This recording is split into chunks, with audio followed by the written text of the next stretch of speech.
Earlier, we saw how in 2008, the company humbly began with just 5 employees. But the word about the company soon started to spread because the story of Ganoderma and coffee could not be contained. Already doing business in Canada and the United States, OG leapt onto the scene internationally. First, the Philippines, then Jamaica and Peru.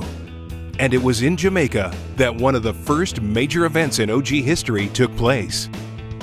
When the announcement came out and they showed up that slide of Napoleon Hill and the World Learning Center and the book, I remember it very vividly, the book and the 8 CDs, and on that cover of that book was the Organo Gold symbol. I remember when that book was launched, excitement among everyone, knowing that we have read that book before, but finally Organo Gold had a part to play in that book now with the Napoleon Hill Foundation. And the information that we're able to share in that book has impacted so many thousands of people's lives today, and so many hundreds of thousands, millions of people's lives in the future, so it's very exciting.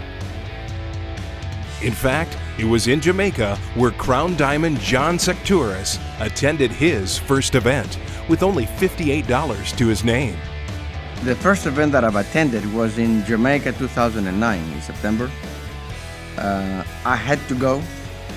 My sponsor, Mr. Holtenbach, said to me, just get there and don't worry about it. So I purchased my airline ticket. I could only go by myself because we couldn't afford to get both of us in the event. I didn't have the room reservation. I couldn't even pay for my room.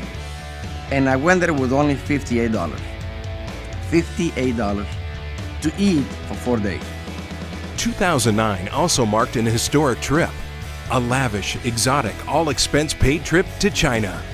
The trip to China was a very pivotal time in terms of creating the belief level of all the leaders in Organo Gold at that particular time. The China trip actually let everybody know that we wasn't just a coffee company, that we were a nutraceutical company, a Ganoderma Corporation, and I also figured out that there were certain cuisines that I didn't eat.